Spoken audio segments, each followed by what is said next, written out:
bohir-bohir Anies Baswedan dan Banteng ini mulai bertanya-tanya kepada mereka. Saya nggak mau loh bayarin kalian nanti di 2029. Saya nggak mau. Karena sudah pasti kalah. Duit saya akan nguap begitu aja kalau bayarin kalian. Karena kekuatan Prabowo dan Gibran ini makin gila ini. Nanti kalau mereka maju berdua, nggak ada yang menandingi. Akhirnya apa? Orang-orang Banteng, orang-orangnya Anies membuat framing-framing buruk. Mengadu domba Pak Prabowo dengan Pak Jokowi. Mengadu domba Pak Prabowo dengan Gibran.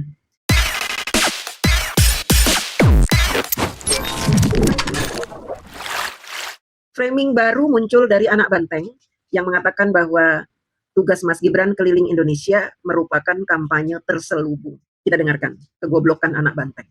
Manuver Gibran semakin mencolok. Ia tercatat telah mendatangi 180 hingga 190 titik di seluruh Indonesia. Dalam sejarah Wapres Indonesia, jarang sekali ada Wapres dengan mobilitas yang menyaingi atau bahkan melampaui Presiden dalam jumlah titik yang dikunjungi. Nampak sekali orang ini, anak Banteng ini, mungkin terkaget-kaget ketika dia menghitung sudah berapa titik Mas Gibran menempuh perjalanan mengunjungi provinsi-provinsi sesuai tugas yang diembannya. Anak Banteng ini saking bingungnya dengan cara kerja Mas Gibran yang bisa mendatangi sampai sekian ratus titik dalam waktu 1,5 tahun ini, sampai-sampai dia berasumsi sendiri untuk memframing bahwa perjalanan tersebut merupakan cara-cara seorang wapres yang tidak wajar. Karena dulu kita tahu, wapres-wapres kita tidak ada yang melakukan perjalanan sedemikian masif sampai ke pelosok-pelosok. Kita tahu dulu itu wapres-wapres kita memang rata-rata tidak suka belusukan. Di zaman Pak Harto beberapa kali memiliki wapres rata-rata tidak suka belusukan. Tidak suka menemui rakyat. Karena memang pejabat-pejabat zaman dulu itu sangat dilarang bertemu langsung dengan rakyat. Pertama karena keselamatan. Kedua karena perbedaan derajat. Ketiga karena protokoler yang belibet-libet menemui rakyat itu menjadi aneh buat yang menemui rakyat. Dekat dengan rakyat itu bisa langsung dipecat. Dulu ada menteri namanya Bapak Yusuf. Program-program yang dia buat, program-program kerakyatan. Beliau membuat makanan bergizi gratis buat anak-anak sekolah. Berjalan setahun, 2 tahun, 3 tahun, setelah itu di stop. Karena rakyat sudah mulai mengeluh-elukan Pak Yusuf, sehingga pamor Pak Harto itu menurun dibanding Pak Yusuf. Akhirnya Pak Yusuf dipecat dan dipindahkan. Di era Bapak SBY, selama 2 periode beliau itu menjabat, wapresnya juga nggak pernah belusukan. Wapres Yusuf Kala di periode pertama Pak SBY kelihatan menonjol dibanding Pak SBY karena ide-ide beliau ini, terutama dalam pemanfaatan sumber energi nasional itu sangat menonjol ide-idenya.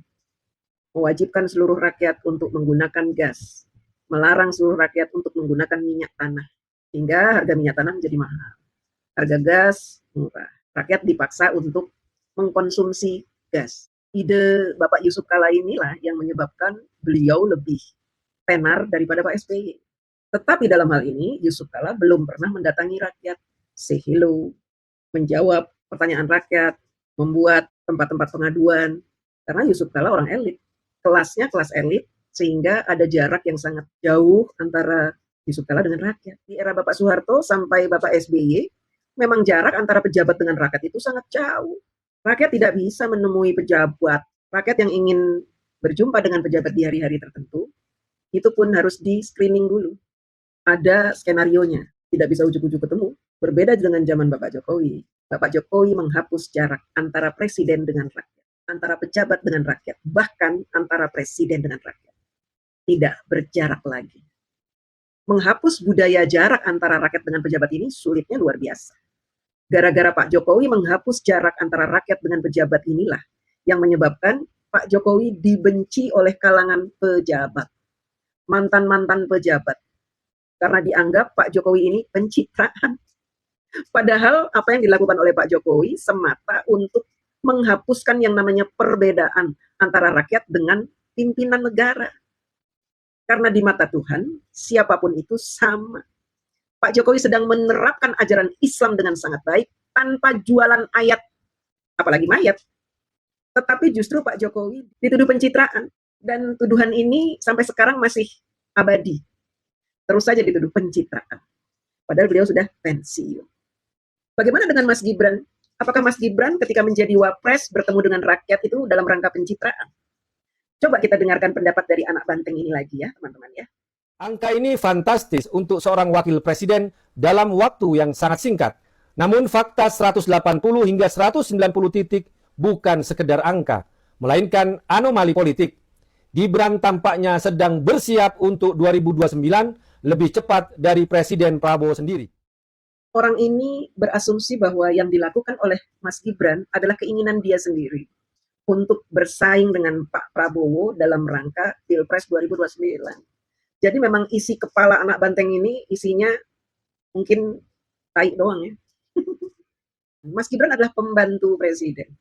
Kehadiran Mas Gibran di provinsi, di kabupaten, di kota, di tempat-tempat bencana itu atas perintah presiden. Dalam setiap pidato Mas Gibran selalu mengatakan bahwa beliau ada di situ membawa pesan-pesan dari presiden. Tidak pernah sekalipun Mas Gibran mengatakan bahwa saya kesini atas inisiatif saya sendiri karena saya peduli terhadap rakyat. Tidak ada kata-kata itu. Mas Gibran selalu mengatakan bahwa ada pesan dari Bapak Presiden Prabowo Subianto. Ini. Artinya, Mas Gibran membawa tugas dari seorang presiden yang beliau hormati dan taati semua perintahnya. Tetapi memang dasar pembenci yang mendengki seperti dia ini, anak banteng ini, ya, yang tanduknya sudah mulai patah. Asumsi dia terhadap apa yang menjadi tanggung jawab dan tugas Mas Gibran disalah artikan, bahkan dipelintir untuk mengadu domba. Seolah-olah Mas Gibran melakukan itu atas inisiatifnya sendiri. Meskipun angka kunjungan itu masih kategori kuantitas, bukan berarti kualitas. Kunjungan itu lebih nampak sebagai deretan gimmick politik daripada kerja substansial. Kadang saya gak habis pikir ya dengan orang-orang seperti ini. Kenapa mereka ini memandang kerja Mas Wapres ini sebegitu sempitnya. Menganggap bahwa Mas Gibran ini serba salah. Kalau Mas Gibran berada di istana terus, atau menghadapi rakyat yang datang ke istana Wapres karena keluh kesah, mungkin si anak banteng ini akan punya skenario baru untuk mendiskreditkan Mas Gibran. Mungkin yang akan keluar dari mulutnya ini mengatakan bahwa Gibran ternyata tidak bisa kerja. Kerjanya cuma duduk di kantor Wapres, menerima rakyat, tidak mau keluar. Karena Gibran tidak berani berhadapan langsung dengan rakyat di daerah-daerah. Takut debat dengan rakyat. Pasti begitu yang akan keluar dari mulutnya. Ada saja kejahatan di dalam otak pembenci Mas Gibran ini untuk mendiskreditkan Mas Gibran. Bahwa apa yang ada di kepala anak banteng ini adalah sesuatu yang menunjukkan sakit hati terhadap Mas Gibran. Bukan penilaian secara objektif, tetapi sangat subjektif. Bahkan dia punya pendapat-pendapat sendiri yang dia sebarkan, dia viralkan ke ruang-ruang publik, supaya pembenci Mas Gibran bahagia dengan pendapat dia yang ngawur ini. Ya. Rakyat disuguhi konten, bukan solusi kebijakan.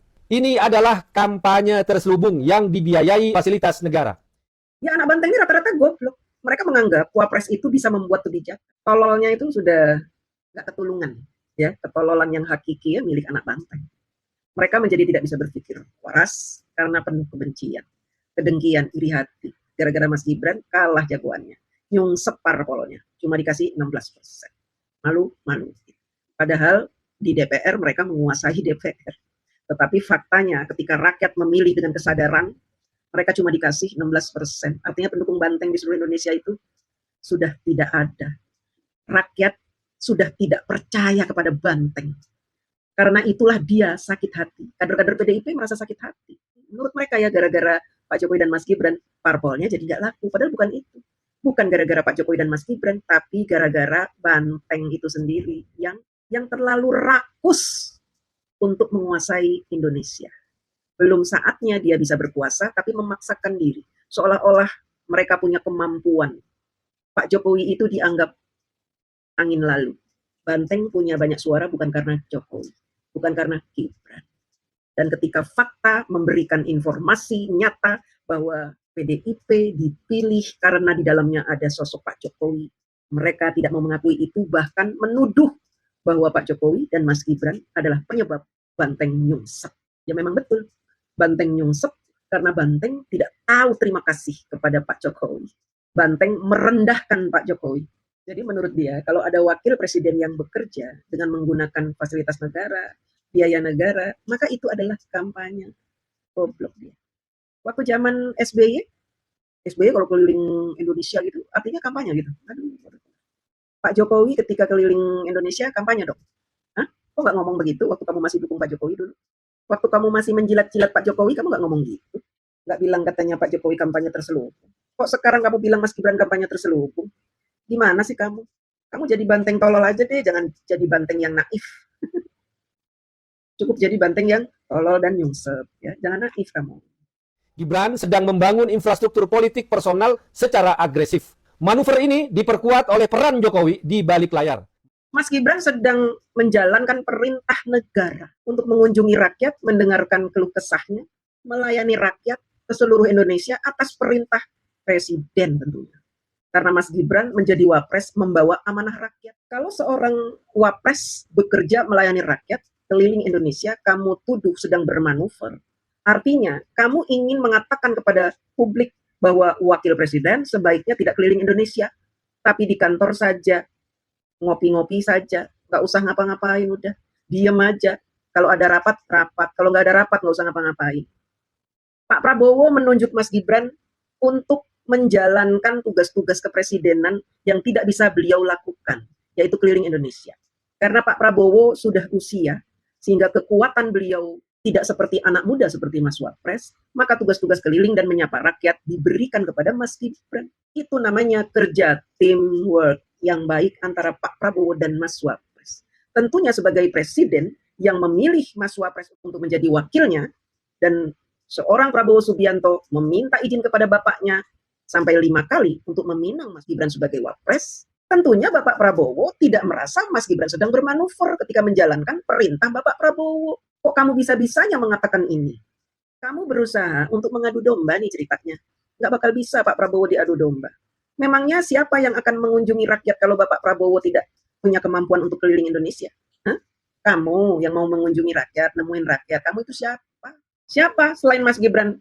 Karena menteri-menteri punya tugas masing-masing. Mas Gibran lah yang lebih punya hak dan kewenangan untuk menemui rakyat. Mantan presiden itu terus bernafsu muncul di media nasional dan merekayasa opini di media sosial.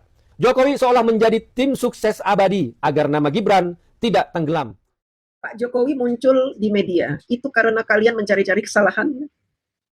Kalian makanya jangan usik-usik Pak Jokowi dong, kalau tidak mau Pak Jokowi muncul terus di media.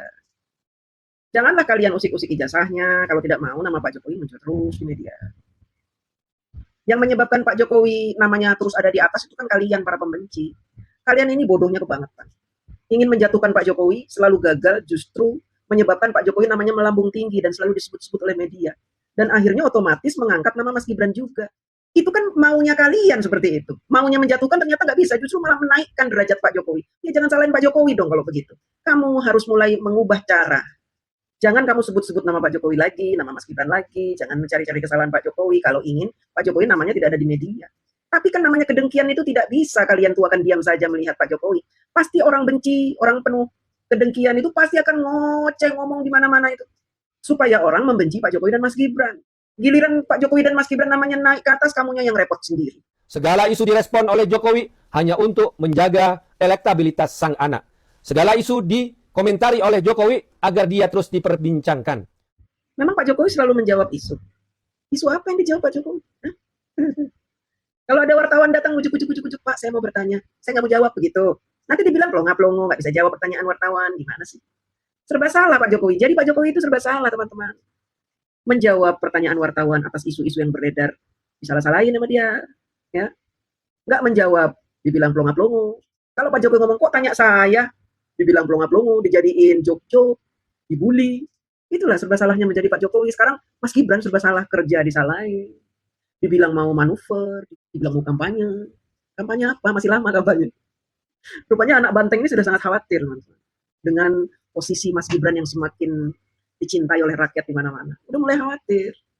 Jadi antusiasme rakyat terhadap kehadiran Mas Gibran di tempat mereka, di beberapa wilayah tanah air, antusiasme rakyat menyambut Mas Gibran ini sudah mulai membuat orang-orang pembenci Mas Gibran dan Pak Jokowi ini paniknya luar biasa. Seperti disiram bensin, disulut pakai korek api, bakar kepalanya, panas. Ketika panas ya ngomong ngoceh-ngoceh begini. Ya. Ini orang ngoceh ini sambil baca. matanya baca tulisan. Jadi dia sudah persiapkan itu. Gibran, bla bla bla bla, jadi sambil baca. Gibran tampaknya sedang menyiapkan exit strategi menuju 2029. Ia melakukan manuver curi start yang tidak etis. Pesannya jelas, Gibran merasa tidak lagi butuh restu Prabowo. Sok tahu dia ini. Kamu itu berkesimpulan sendiri. Gibran tidak butuh restu Prabowo. Dari mana? Dari mana kata-kata itu berasal? Dari kedengkian, dari kebencian. Karena apa teman-teman? Kalau Pak Prabowo dan Mas Gibran maju lagi di 2029, maka yang lain akan tiarap. Prabowo Gibran 2029 naik lagi. Anies Baswedan meskipun bergabung dengan si Ganjar Pranowo tetap tidak akan bisa mengalahkan Prabowo. Mungkin pendukung Prabowo Gibran ini tidak lagi 58, tapi bisa 65%. Bohir-bohir Anies Baswedan dan Banteng ini mulai bertanya-tanya kepada mereka. Saya nggak mau loh bayarin kalian nanti di 2029. Saya nggak mau. Karena sudah pasti kalah. Duit saya akan nguap begitu aja kalau bayarin kalian. Karena kekuatan Prabowo dan Gibran ini makin gila ini. Nanti kalau mereka maju berdua, nggak ada yang menandingi. Akhirnya apa? Orang-orang Banteng, orang-orangnya Anies membuat framing-framing buruk. Mengadu domba Pak Prabowo dengan Pak Jokowi. Mengadu domba Pak Prabowo dengan Gibran. Menciptakan framing-framing negatif terhadap Pak Prabowo. Framing negatif terhadap Mas Gibran. Framing negatif terhadap Pak Jokowi. Tujuannya apa? Kan elektabilitas mereka. Yang kedua, supaya Pak Prabowo dengan Mas Gibran berpisah.